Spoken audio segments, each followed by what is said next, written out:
Bienvenue dans notre grande édition de midi sur LCI avec à la une cette arrestation importante en Royaume-Uni après plus de 24 heures de chasse à l'homme.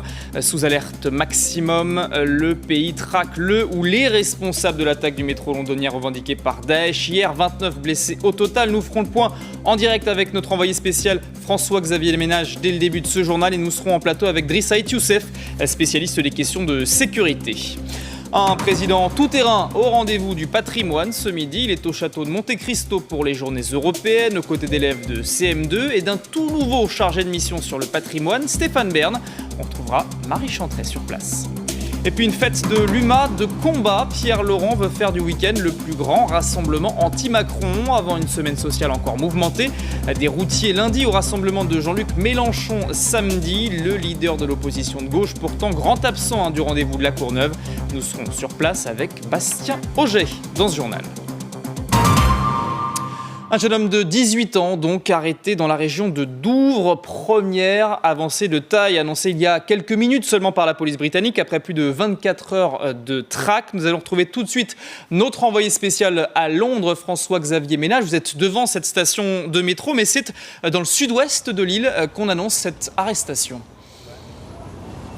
Effectivement, l'homme a donc 18 ans et il est en ce moment même aux mains de la police du sud du pays et devrait, selon toute vraisemblance, dans les prochaines heures arriver à Londres pour être entendu, notamment par des experts du contre-terrorisme. Pour le reste, aucun autre détail ne filtre dans les médias. Et d'ailleurs, les autorités qui se félicitent de cette arrestation et qui disent que c'est une avancée significative dans l'enquête, eh bien, ces autorités disent également qu'on continue à chercher d'autres suspects. Vous aurez compris, l'enquête donc se poursuit, mais en tout cas, c'est une avancée importante. Voilà ce qu'on dit à Londres. Et puis par ailleurs, il faut rappeler aussi tout le périmètre de sécurité qui est celui justement de la capitale britannique. Il y a 1 millier d'hommes supplémentaires qui sont déployés dans les rues et dans les transports. On continue à analyser une partie des 12 000 caméras de vidéosurveillance qui composent le métro londonien. Et puis par ailleurs, le niveau d'alerte, il a bien été relevé au niveau maximal hier par la Première ministre Theresa May, alors qu'une nouvelle réunion d'urgence liée bien sûr aux questions terroristes doit avoir lieu dans les prochaines heures ici à Londres. François-Xavier Ménage, vous parlez de cette alerte maximum. Est-ce que vous la sentez autour de vous dans cette métropole ?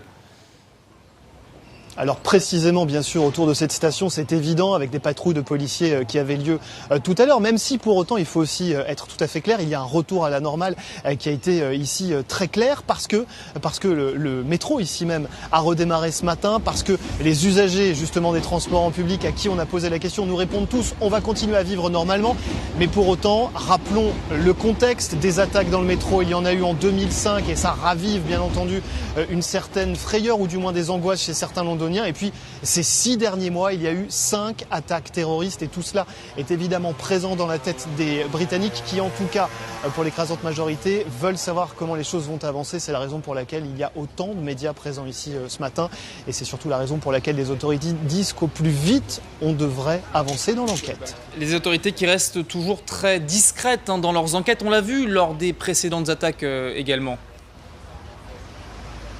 Oui, bien sûr. Alors c'est vrai que pour l'instant, il n'y a pas beaucoup de fuites dans les médias. Hier, on avait évoqué le fait qu'un possible suspect ait été localisé, mais immédiatement, les autorités ont dit non, on ne confirme pas, laissez-nous travailler, laissez-nous bosser, vous verrez bien après. Mais déjà, hier soir, c'est vrai, certains experts et certains officiels de la police britannique disaient on avance et on avance vite. Alors donc, ce suspect, on le rappelle, qui a 18 ans, qui a été arrêté dans la région de Douvres, dans le sud du pays, eh bien, ça constitue une avancée importante. Mais pour le reste, pas d'autres éléments à fournir aux médias et on attend bien entendu de savoir quand cet homme sera ici à Londres et surtout ce qui va ressortir des auditions. Merci François-Xavier Ménage. On vous retrouve évidemment dès que nouvelles informations nous parviennent de Londres. Nous sommes ici en plateau avec Driss Ait Youssef. Bonjour. Bonjour. Spécialiste des questions de sécurité. Que vous inspire cette arrestation, un jeune homme de 18 ans qui était loin de Londres dans le sud-ouest du pays ?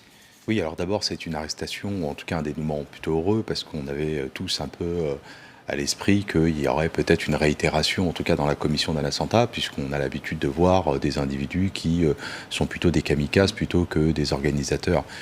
Dans le même temps, ça nous interroge. C'est un garçon qui a 18 ans, ça semble être une constante, hélas, en Europe. Il faudra regarder comment cet individu a confectionné cet explosif, qui est un explosif artisanal, d'une puissance évidemment beaucoup moindre que ce qu'on a l'habitude de voir, notamment avec du TATP ou dans d'autres pays européens. Et dans le même temps, ça nous interroge aussi. Ça nous interroge pour deux raisons. D'abord, c'est bien qu'on n'ait plus de professionnels de réseau très bien organisés, structurés, mais dans le même temps, ça nous inquiète parce qu'un gamin de 18 ans qui confectionne une bombe... Pour l'instant, on ne sait pas si c'est lui qui a confectionné la bombe. On sait qu'il oui, est mais en en tout lien cas, c'est avec... lui qui l'a déposée. Donc, c'est pas un acte On attend anodin. encore des éléments très précis. Il y aura évidemment une conférence de presse probablement de la police britannique dans les heures qui viennent. Ce qu'on sait, c'est que le niveau d'alerte maximale a été relevé hier soir. C'est quoi la conséquence de la revendication de Daesh, de nouveaux éléments qui seraient parvenus aux autorités ? Non, pas forcément, c'est que l'individu est en fuite. C'est-à-dire que l'individu est en fuite et il y a une crainte légitime de réitération d'un attentat qui justifie effectivement de rehausser le niveau d'alerte avec des effectifs beaucoup plus conséquents sur la voie publique et dans les transports en commun. Donc c'est ce qui justifie principalement le rehaussement du niveau d'alerte. On va voir très concrètement ce que donne ce rehaussement du niveau d'alerte après donc ces nouvelles informations hier soir. La crainte d'un 6e attentat en 6 mois. Le Royaume-Uni doit s'habituer à vivre sous haute sécurité. Pauline Rosenberg. L'alerte est maximale au Royaume-Uni. Après ce 5e attentat en 6 mois, le pays craint une nouvelle attaque et renforce son état d'alerte. Le Centre d'analyse du terrorisme, l'organisation indépendante qui se charge de définir ce niveau d'alerte, a décidé de l'élever de sévère à critique. Alerte critique, cela signifie que le risque est imminent. L'inquiétude grandit. Désormais, je ne me sens plus en sécurité dans le métro. Vous vous rendez compte si ça arrivait dans des endroits plus grands comme Oxford Street? Je suis choqué. En voyageant à Londres, je pensais à ça, mais maintenant ça m'est arrivé. Et oui, je vais devoir vivre avec ça. Le gouvernement a d'ores et déjà renforcé la sécurité. Les habitants doivent s'attendre à voir de plus en plus de policiers, armés ou non, dans les rues.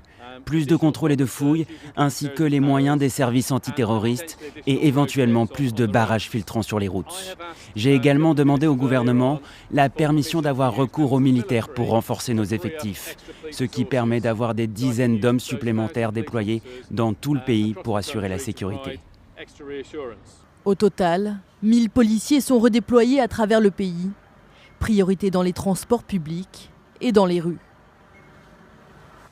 Et ça pose la question évidemment de Rissa Youssef encore une fois de la sécurisation de ces lieux, notamment les transports publics. C'est très compliqué. Alors c'est très compliqué. En France, nous avons une expérience, depuis d'ailleurs les attentats de 95, où nous avons considérablement renforcé notre législation. Et si on regarde la loi de 95 qui oblige aujourd'hui les transporteurs à assurer la sécurité des voyageurs, nous avons par exemple, si on regarde dans d'autres pays, à la fois la RATP et la SNCF qui ont des services de sécurité interne avec des agents qui ont des pouvoirs de police judiciaire et dotés d'une arme létale. Néanmoins, ça n'empêche pas évidemment la commission d'un attentat. Voilà. Bon, à côté de ça, il y a aussi un système de vidéoprotection, de vidéosurveillance qui est globalement bien développé et souvent le concours de la sécurité privée qui participe à des opérations de sécurité dans les transports en commun. Et ici, le bilan, c'est 29 blessés, mais est-ce qu'on peut dire que l'opération est tout de même réussie pour Daesh en créant ces scènes de panique dans le métro à nouveau ? Mais l'opération est incontestablement une réussite pour cette organisation terroriste. L'ampleur un peu, j'ai envie de dire, la confection d'un explosif un peu artisanal d'une faible puissance, la commission d'un attentat, c'est une réussite pour cette organisation. Il y a des victimes, donc après, effectivement, sur un plan plus politique où le Premier ministre britannique va avoir un peu tendance à dire qu'on aurait pu échapper au pire. Je ne sais pas ce qu'est le pire. On peut considérer qu'on a échappé au pire en Espagne, mais là, l'attentat a été commis. Très certainement, effectivement, pour minimiser l'impact de cette explosion, mais dans le même temps, 5 explosions en 6 mois, ça fait quand même beaucoup. Je voulais votre œil également sur cette autre menace pointée du doigt dans le Parisien ce matin. Les déraillements de trains, c'est un extrait d'une note de la police générale pour toute tentative d'intrusion, notamment sur les rails. C'est une cible, les rails, c'est un danger. Ça a toujours été une cible, ça a toujours été un danger. Je rappelle qu'il y a quelques années, d'ailleurs, un groupe un peu d'anarchistes écolos a tenté effectivement de saboter les rails. Les réseaux ferrés de France avec la SNCF est parfaitement conscient du danger. C'est la raison pour laquelle il y a quand même un vaste projet visant à sécuriser les réseaux ferrés de France. C'est plusieurs dizaines de millions d'euros parce qu'il y a plusieurs milliers de kilomètres à sécuriser. Exactement, c'est compliqué là aussi. Voilà, donc on fait appel à des drones, on fait appel à un certain nombre de dispositifs qui permettent de surveiller les réseaux ferrés.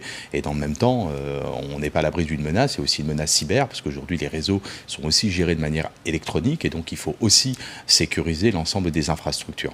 Merci beaucoup Driss Ait Youssef d'avoir été avec nous. Je rappelle cette dernière information, cette arrestation d'un jeune homme de 18 ans à Douvres. Arrestation importante, dit la police britannique, dans l'enquête sur l'explosion hier dans le métro londonien qui a fait 29 blessés. On y reviendra évidemment tout au long de la journée. L'actualité, c'est aussi cette parenthèse mémorielle pour un président omniprésent cette semaine. Emmanuel Macron honore les journées du patrimoine. Il est aujourd'hui chez Alexandre Dumas, au château de Monte Cristo à Port-Marly, où vous le suivez, Marie Chantray. Il est venu accompagné d'une ministre, d'élèves de CM2 et aussi d'un tout nouveau chargé de mission. Tout nouveau chargé de mission, conseiller patrimoine, un animateur de télé bien connu des Français et très apprécié, Stéphane Bern, qui est ce matin aux côtés du chef de l'État. Le chef de l'État qui lui a confié donc une mission de plusieurs mois. Il n'aura pas de bureau directement à l'Élysée, mais il sera chargé de répertorier, de lister tous ces monuments français en péril, dont les petits propriétaires ou les petites communes collectivités territoriales ont aujourd'hui du mal à entretenir, difficulté également à trouver des financements. Et ça aussi, c'est une deuxième mission donnée à Stéphane Bern, de trouver des financements, notamment via le mécénat privé. Stéphane Bern, un proche du président, en tout cas, il était présent lors de la soirée du premier tour de l'élection présidentielle dans ce fameux restaurant de la Rotonde. Mais s'il est nommé, ce n'est pas forcément pour sa proximité avec Emmanuel Macron. En tout cas, il s'en défend. Écoutez-le au micro de Camille Pétinéo. J'ai connu tous les présidents, je dois vous avouer, et depuis plus longtemps que vous, parce que je crois que j'ai un peu d'ancienneté. Depuis François Mitterrand, je les ai à peu près tous approchés, et tous m'ont parlé de patrimoine. Il se trouve que voilà, je crois que le chef de l'État s'intéresse beaucoup aux vieilles pierres, sans doute parce qu'il est jeune lui-même. Secret d'histoire politique, donc Stéphane Bern qui va faire son point presse avec le chef de l'État. Il devrait peut-être prendre la parole lui aussi de manière plus officielle alors que le président aura officialisé cette nomination ce matin. Emmanuel Macron qui poursuivra ses journées du patrimoine car comme le veut la tradition, demain après-midi, dimanche, il accueillera les visiteurs qui le souhaitent ou en tout cas qui en auront eu la possibilité, car la queue s'annonce très longue, de visiter le palais de l'Élysée accompagné notamment de son épouse Brigitte Macron. Merci beaucoup Marie Chantray et merci à Camille Pétinéo. On reviendra sur ces images dans une vingtaine de minutes dans notre magazine. On décryptera cette nouvelle communication et cette semaine chargée pour le président. Lui qui est sur toutes les lèvres dans le même temps à La Courneuve. C'est là que le Parti communiste revendique le plus grand rassemblement anti-Macron. La fête de l'UMA en mode combat cette année. Vous y êtes, Bastien Auger, et vous pouvez humer ce parfum de contestation sociale. Oui, le mot d'ordre est clair, c'est la fête contre la loi travail, c'est ce qu'on nous assure ici du côté des organisateurs. Les ordonnances du gouvernement seront bien sûr dans tous les discours, mais également dans les animations. Tout à l'heure, un procès symbolique de la réforme du travail aura lieu en présence de plusieurs personnalités. C'est donc une fête de l'humanité, sous le signe de la mobilisation, mais il y a une absence qui est très remarquée ici, c'est celle du leader de la France insoumise, Jean-Luc Mélenchon. Il est en déplacement à La Réunion, mais c'est une absence qui s'inscrit dans un contexte de tension entre le leader de la France insoumise et le Parti communiste. Pour relativiser cette absence ici, du côté des organisateurs, on préfère noter le fait que plusieurs députés de la France insoumise sont attendus ici aujourd'hui. Merci beaucoup Bastien Auger avec Léo Millancourt. Et ce grand absent se fait d'autant plus oublié aujourd'hui qu'il confirme sa position de leader à gauche. Sondage, regardez, BVA pour l'Obs, pour 34% des Français. C'est celui qui incarne le mieux l'avenir de la gauche et il est peu menacé par la concurrence puisque ces deux personnalités qui sont derrière lui sont en retrait désormais de la vie politique. Jean-Luc Mélenchon qui donne déjà rendez-vous lui à samedi prochain, le 23 septembre. Il mobilise à son tour contre la réforme du Code du travail dans une longue séquence de protestations. Vous la voyez dès lundi. Les routiers sont appelés à des actions par la CFDT et la CFTC. Pas de blocage notamment, contrairement à ce qui attend le 25 septembre les routiers de la CGT et de Force ouvrière. Entre-temps, nouvelle mobilisation le 21 dans la rue pour la CGT. C'est jeudi prochain. Et désormais, le public emboîte le pas du privé autour des fonctionnaires de se mobiliser contre le gouvernement le 10 octobre prochain. Et le Front syndical est cette fois uni pour dénoncer les mesures qui menacent la fonction publique. Yael Chambon. 120 000 suppressions d'emplois en 5 ans, rétablissement du jour de carence et gel de la valeur du point d'indice. Après les manifestations du secteur privé, c'est au tour des fonctionnaires de prendre le relais. Depuis la nomination de ce gouvernement, toutes les annonces qui concernent la fonction publique sont des annonces négatives. Lors d'une réunion de travail mercredi dernier, les syndicats ont rejeté une piste du gouvernement visant à compenser la hausse de la CSG. Et pour mettre la pression sur l'exécutif lors de la prochaine négociation le 10 octobre, une partie des fonctionnaires sera donc dans la rue. Pas de quoi inquiéter le Premier ministre Édouard Philippe. J'ai encore une fois bon espoir que l'ensemble des Français comprennent que notre politique cohérente, globale, déterminée, c'est de réparer le pays et de le faire repartir. Les Français, quand on les interroge, nous disent que oui, c'est possible et qu'on pourrait même, à ISO qualité de service public, avoir moins de fonctionnaires et que ce serait une bonne chose. Le seul problème, c'est en aucun cas, jamais, quoi qu'il arrive, il ne faut toucher à l'éducation. Et puis il y a un autre domaine auquel il ne faut surtout pas toucher, selon les Français, c'est la santé. Secteur privé, routier, fonctionnaire, l'exécutif va devoir éviter la contagion. Car après la question des ordonnances, le chantier des retraites s'annonce lui aussi explosif. Et l'actualité en question, c'est tout le week-end sur LCI. Vous retrouvez 24 heures Pujadas tout à l'heure à 15h30. Puis à 18h, c'est 24 heures week-end avec Bénédicte Le Châtelier, avec le retour de la PMA en débat aujourd'hui. Les épidémies, principales craintes 10 jours après Irma. La ministre des Outre-mer appelle à la responsabilité de chacun sur place à respecter les consignes, notamment de boire de l'eau potable. Dans le même temps, la reconstruction est engagée, réseau mobile, électricité, grâce notamment au travail des militaires déployés. Nivine Potros avec nos équipes sur place, Gabriel Moret et Julie Regard. C'est un balai incessant. Tous les jours, des centaines de personnes font la queue devant ce collège du quartier d'Orléans, l'un des plus populaires de Saint-Martin. Le ravitaillement est assuré par 2 unités de la Légion militaire. Ici, ils n'ont pas de mobilité, ils n'ont pas forcément de voiture, qui ne peuvent pas se rendre sur les points de ravitaillement. Donc il y a besoin vraiment de faire venir le ravitaillement ici. Un peu plus loin, d'autres militaires, tronçonneuses à la main, s'attellent au déblaiement du collège. Donc nos personnels sont formés pour effectuer des travaux sur place. D'ailleurs, c'est une des missions du 3e REI, la mission Harpie, nous oblige à utiliser du matériel comme les tronçonneuses pour progresser en forêt. Avant le passage de l'ouragan Irma, l'établissement comptait plus de 600 élèves. En attendant la fin des travaux, ils seront scolarisés quelques heures par jour dans des tentes climatisées. À Sand Road, autre quartier défavorisé de l'île, les agents EDF tentent de rétablir le courant. Seul un tiers des habitants ont accès à l'électricité. À la nuit tombée, les rues du quartier deviennent impraticables et le risque de pillage élevé. Pour protéger les commerces et rassurer la population, plusieurs milliers d'hommes patrouillent quotidiennement sur l'île. Plus de 10 jours après le passage de l'ouragan, des quartiers entiers restent à reconstruire. L'arme nucléaire à portée de main de Pyongyang, annonce de Kim Jong-un via l'agence officielle cette nuit. Le leader nord-coréen qui viserait un équilibre des forces pour effacer l'option militaire du bureau ovale. La Corée montre encore les muscles, seule réponse aux sanctions et aux menaces. Nivine Potros. La scène est presque devenue banale. Kim Jong-un observe l'envoi d'un missile balistique. Mais cette fois, les choses pourraient être très différentes. Le leader nord-coréen affirme être proche de détenir l'arme nucléaire. Une provocation pour le Conseil de sécurité de l'ONU, réuni en urgence hier. Le Conseil de sécurité de l'ONU condamne ces actes hautement scandaleux, que sont l'envoi de missiles balistiques par la Corée du Nord. Il y a quelques jours, l'ONU avait adopté une 8e série de sanctions contre Pyongyang, toujours insensible à ces menaces. De son côté, Donald Trump a de nouveau mis en garde son homologue nord-coréen.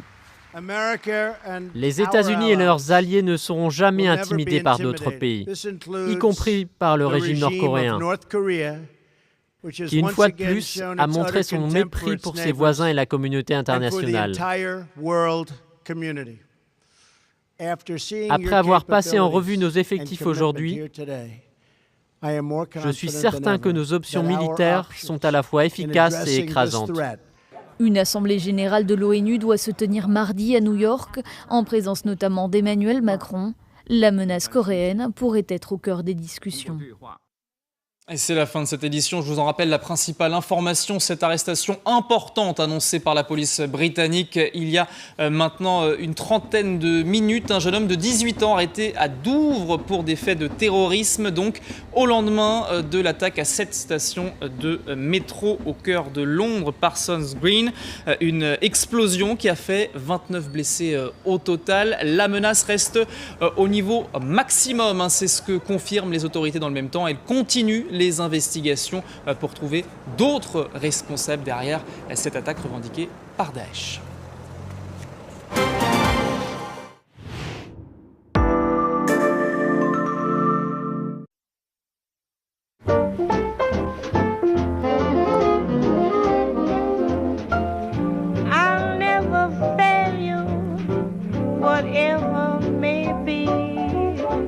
Toujours chargée, toujours prête.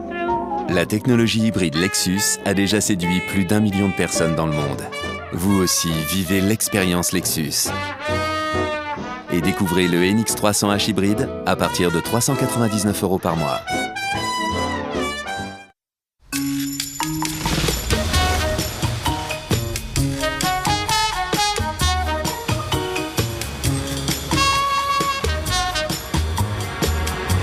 Range Rover Evoque suréquipé. À partir de 349 € par mois, sans apport, entretien inclus. Land Rover.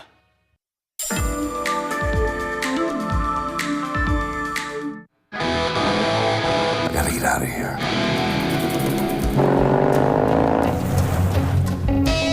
What am I looking for? Something I can't see.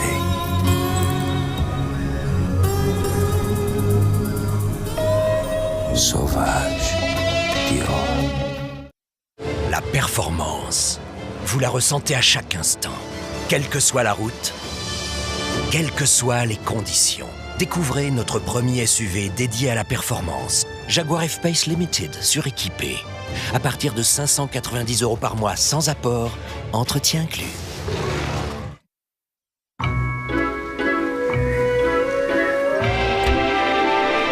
L'imprévu fera toujours partie de nos vies. Je suis l'imprévu. Chez Alliance, nous vous aidons à mieux le gérer. En cas d'accident, vous pouvez bénéficier d'un véhicule de remplacement où vous voulez et ainsi profiter des bons côtés de l'imprévu. Alliance, avec vous de A à Z. Je prends 2 secondes pour les débuts. Le micro-ondes Aya. J'en ai pris 2. Ils s'entendent bien. Ils communiquent. Le micro-ondes Aya à 59 €. À ce prix-là, c'est une bonne idée.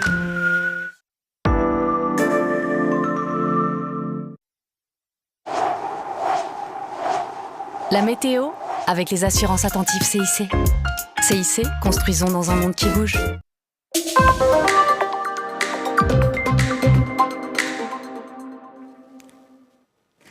Beaucoup d'instabilité, ciel encore chaotique pour presque tout le monde cet après-midi pour les 3/4 du pays. Du coup, ça donne de belles éclaircies et puis parfois de très belles averses, parfois du grésil et quelques coups de tonnerre également au programme pour votre samedi après-midi. Seul le pourtour méditerranéen est relativement épargné avec encore un temps plutôt bien ensoleillé, sauf sur le Languedoc où le ciel est quand même pas mal chargé.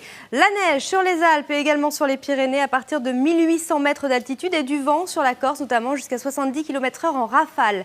Les températures cet après-midi restent en dessous des normales de saison. C'est plutôt digne d'un mois d'octobre avec 17 degrés à Paris, 15 degrés si vous êtes du côté de la Pointe Bretonne. C'est mieux en Corse à Bastia avec 24 degrés. Demain matin, dimanche, on se réveille avec une nouvelle perturbation, en tout cas dans le sud-ouest, remontant jusqu'au Pays de la Loire avec donc de la pluie. À l'avant, le ciel est très très chargé avec également des averses. Seules, vous le voyez, les régions proches de la Méditerranée s'en sortent bien avec un soleil un petit peu voilé. Le vent se renforce encore jusqu'à 90 km/h en rafale. Dans l'après-midi, cette perturbation, elle gagne du terrain. Elle rejoint le sud du bassin parisien, la Bourgogne également, une partie de la région Rhône-Alpes et l'Auvergne avec donc au programme de la pluie. De la neige également, vous le voyez sur les Alpes du Nord. La limite pluie-neige s'abaisse à 1700 mètres d'altitude. Ça reste instable, notamment du Nord-Pas-de-Calais jusqu'au Grand Est. Seul le sud, vous le voyez, conserve un temps plutôt bien ensoleillé, mais avec pas mal de vent jusqu'à 100 km/h du côté du Cap Corse. Les températures maintenant, eh bien, on reste dans la fraîcheur encore, avec seulement 8 degrés à Paris, 4 petits degrés seulement du côté de Nancy, 8 à Brest, 5 à Lille. C'est mieux autour de la Méditerranée, avec 14 degrés si vous êtes à Nice. Dans l'après-midi, ça reste trop juste pour la saison. 16 degrés à Paris, 17 degrés si vous êtes à Strasbourg, 24 à Nice, 24 degrés en revanche du côté de Bastia. Les températures devraient remonter à partir de mercredi, même si le début de semaine s'annonce encore très instable. Avec les assurances attentives CIC. CIC, construisons dans un monde qui bouge. Cet hiver ne sera pas n'importe quel hiver. Embarquez pour la Méditerranée à bord du MSC Meraviglia, fleuron de la flotte, avec en exclusivité le Cirque du Soleil Annecy. Parce que ce n'est pas n'importe quelle croisière, c'est une croisière MSC. Chez McDonald's, notre café est 100% Arabica, fraîchement moulu, et ce n'est pas que de la pub. Dès lundi, votre café est offert jusqu'à midi, et si vous veniez le goûter? Sur Booking.com, vous trouverez un large choix d'hébergements pour des vacances au soleil ou des escapades citadines. Et si vous devez annuler, la plupart du temps, c'est gratuit et vous pouvez toujours réserver à nouveau. Booking.com, Booking.yeah. Ma chérie, c'est normal d'être un peu nerveuse pour ton premier jour d'école. Mais je ne sais pas ce qui va se passer. Si, tu le sais. C'est toi qui décides. Peut-être que je me ferai de nouveaux amis. Et ensuite? Ensuite, je ferai le tour du monde. C'est bien. Et après? Après, je trouverai un travail. Ouais. Et je veux une maison aussi. Bien sûr. Et une grande famille.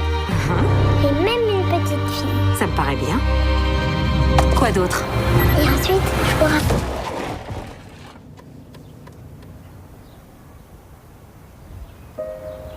Tu dois avoir hâte de vivre tout ça, non? Oui. On verra bien ce qui va se passer.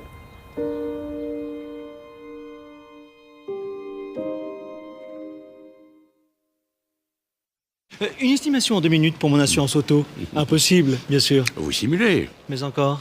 MAF.fr sur votre smartphone, vos réponses en quelques clics, et vous simulez immédiatement votre tarif auto. C'est la MAF.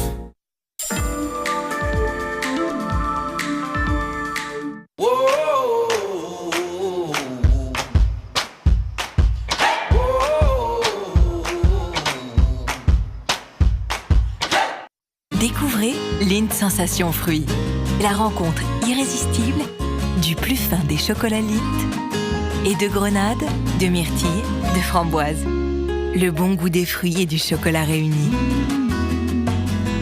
Nouveau Lindt Sensation Fruits, orange, pamplemousse rose. Lindt, maître chocolatier suisse. La French Touch accueille Pepper, le robot high-tech français. C'est moi.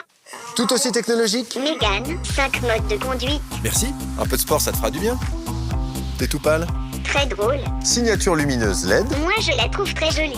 Il est rigolo ce robot. Oui, j'ai mangé un robot clown. Affichage tête haute des données. Beau boulot. Profitez d'une reprise Argus plus 4 000 € sur toute la gamme Mégane et découvrez Mégane Limited avec système Airlink 2 et jantalliage. Portes ouvertes ce week-end. Voilà. Tu l'envoies? Oui, on va ça au bureau, il va être content, là, content. Bouygues Télécom, 99% de la population couverte en 4G en 2018. Bouygues Télécom. Nouveau, Ben & Nuts présente Plaisir Brut. Ce goût intense. Ils ont forcément un secret pour le révéler. Ils y ajoutent quelque chose, c'est sûr. Mais c'est quoi leur secret? Bah en fait, il n'y en a pas. Ouais, et pas de sel. C'est ça qui est bon. Plaisir Brut, non salé. Ben & Nuts.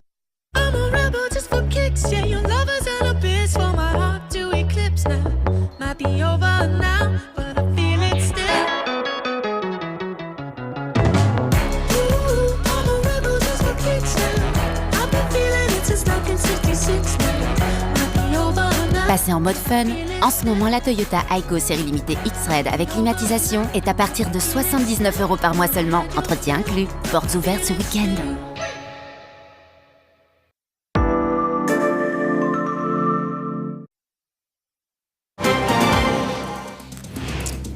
Un jeune homme de 18 ans, arrestation importante, se félicite la police britannique au lendemain de l'attaque dans le métro londonien. Première avancée de taille annoncée dans la chasse à l'homme dans un pays sous alerte maximale. Désormais, on retrouve notre envoyé spécial à Londres, François-Xavier Ménage.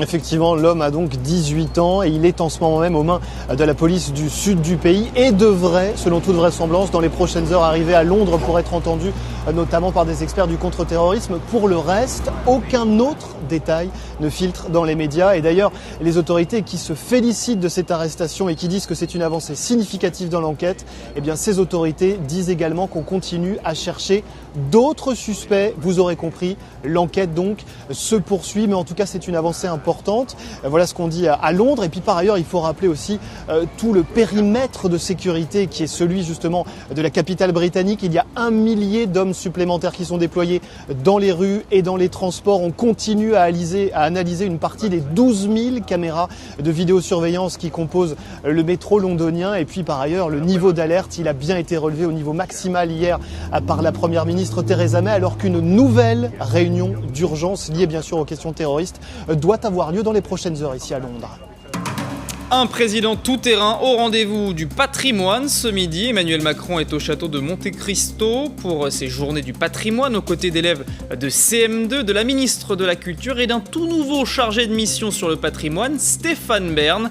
Journée européenne du patrimoine sur le thème de la jeunesse. Une fête de l'UMA, de combat. Pierre Laurent veut faire du week-end le plus grand rassemblement anti-Macron. Anne Hidalgo et Benoît Hamon y seront, pas Jean-Luc Mélenchon. Sur fond de division avec le PCF, lui qui incarne le mieux l'avenir de la gauche pour les Français, avec 34%, bien loin devant Arnaud Montebourg et Bernard Cazeneuve dans les sondages.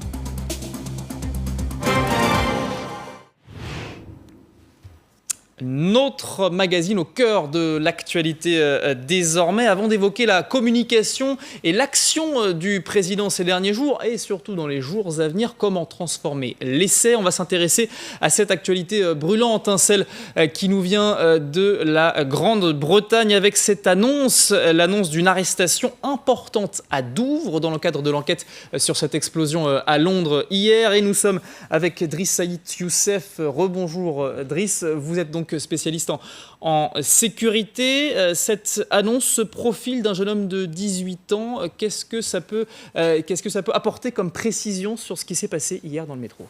Ce que ça peut apporter comme précision, en tout cas sur un peu le mode opératoire, dont on a hélas l'habitude de voir maintenant depuis quelques années en Europe, sur des profils globalement jeunes. Je rappelle que le rapport de l'UCLAT, de l'Union Coordination de la lutte antiterrorisme, fixe à une moyenne d'âge à peu près à 28 ans. Là, on est complètement en dessous, mais c'est un phénomène qui se répète maintenant assez régulièrement, mais avec la particularité d'avoir un individu qui, a priori, je dis bien a priori, ne s'est pas rendu dans un théâtre d'opération terroriste extérieure et qui aura probablement appris sur le territoire britannique à confectionner, si c'est lui qui a confectionné cette bombe. Et qui, a priori, n'était pas seul, puisque les recherches se poursuivent, évidemment. Oui, les recherches se poursuivent, puisque la police britannique indique que plusieurs individus sont recherchés, généralement quand un attentat est commis, que ce soit en France ou dans un autre territoire européen, et que les individus agissent rarement seuls. Il y a toujours derrière de la complicité, de l'aide ou de l'assistance. D'ailleurs, les autorités précisent que ces investigations se poursuivent et que le niveau d'alerte reste au maximum. Pourquoi avoir relevé ce niveau d'alerte ? Ça veut dire qu'il y avait un risque imminent d'attaque, des éléments qui pourraient prouver ça ? Oui, très logiquement, puisque la bombe qui a explosé, il n'y avait pas de kamikaze, donc il n'y en avait qu'un ou des individus en fuite, ce qui fait prendre, en tout cas ce qui suscite une crainte qui est légitime, celle de la réitération d'un attentat, et qui justifie le rehaussement du niveau d'alerte avec des effectifs supplémentaires sur la voie publique et dans les transports en commun. Cette annonce d'une arrestation est intervenue peu avant midi, plus de 24 heures après l'attaque. Entre-temps, rien n'avait filtré. C'est la méthode aussi de la police britannique, on l'a vu lors des précédentes attaques. Oui, c'est la méthode de la police britannique qui, globalement, en termes de gestion de crise, où on maîtrise parfaitement bien la gestion de crise et aussi la communication, notamment avec les médias, où rien ne filtre. On voit bien qu'il y a un rôle entre à la fois la police britannique et le politique. Le politique fait une déclaration politique et pas sur les investigations. En France, on a l'habitude d'avoir un parquet qui communique en lieu et place de la police. Bon, mais c'est comme ça. Mais globalement, la communication est bien gérée en Grande-Bretagne. Parce qu'on a ces milliers de caméras de vidéosurveillance dont on parle depuis hier, ça veut dire qu'on a pu identifier identifié quelqu'un dès les premières heures d'investigation ? S'il y a une arrestation, tout porte à croire qu'effectivement cet individu a été repéré. Il faut comprendre comment les services de police fonctionnent, notamment la scientifique, c'est-à-dire qu'en fonction de la nature de l'explosif, vont pouvoir déterminer est-ce que c'est un attentat terroriste ou avec un autre groupuscule. Je prends le cas par exemple en Espagne en 2004 dans les gares madrilènes, il était peut-être question que ce soit l'ETA. Finalement, la nature de l'explosif qui était du Goma 3 Eco a écarté la piste de l'ETA qui avait volé un stock assez impressionnant d'explosifs en France et qui a complètement écarté l'ETA. En Grande-Bretagne, on aurait pu se dire mais finalement l'IRA, est-ce que c'est pas un retour de l'IRA ? Non, puisque l'IRA avait l'habitude d'utiliser un Semtex, qui est un explosif militaire extrêmement puissant, indolore, incolore. Là, le fait qu'on ait un explosif un peu artisanal a probablement orienté les services de police vers la piste terroriste islamiste, et puis ensuite, le fait de remonter avec de la vidéosurveillance l'individu qui a pénétré dans le métro avec ce sac a permis effectivement de remonter, puis ensuite avec des investigations qui permettent de très vite remonter sur le ou les individus. Puisque vous parlez de cet explosif, on sait que les autorités ont dit que le bilan aurait pu être très grave. Est-ce que c'est votre avis d'expert au vu de ce qu'on sait aujourd'hui de cet engin explosif ? Alors je ne suis pas un expert en explosifs, mais on peut toujours dire que ça aurait pu être plus grave, mais après, ça dépend de la nature de cet explosif. Si c'est un explosif de base, c'était pas du TATP, parce qu'on aurait eu très certainement beaucoup plus de victimes, mais tout dépend de la nature, de ce qu'il y avait dans ce sac. Si c'est uniquement, peut-être, je sais pas, un bidon d'essence qui brûle et qui crée une boule de feu, bon, en soi, ça fait des victimes, mais l'explosif n'est pas suffisamment important pour provoquer ce qu'on a pu voir d'ailleurs dans le métro britannique ou dans les trains en Espagne. Merci beaucoup Driss Saïd Youssef d'avoir fait le point sur ce qu'on sait alors qu'il est, l'arrestation d'un jeune homme de 18 ans dans l'enquête sur l'explosion du métro londonien hier, arrêté à Douvres dans le sud-ouest du pays. Donc évidemment on suit avec attention les évolutions de cette enquête au Royaume-Uni. L'autre actualité du jour, on va la décrypter avec vous. Messieurs, Dominique de Montvalon, notre éditorialiste qui est toujours avec nous sur ce plateau. Arnaud Benedetti face à vous, bonjour. Bonjour. Professeur associé à l'université Sorbonne Paris 4 et avec notamment le président que l'on suit à la trace après cet agenda très chargé cette semaine. C'est aujourd'hui le patrimoine qu'il honore au château de Monte Cristo. C'est à Port-Marly en région parisienne. C'est là où vous trouvez, Marie Chantray, le thème du patrimoine, parenthèse donc dans cette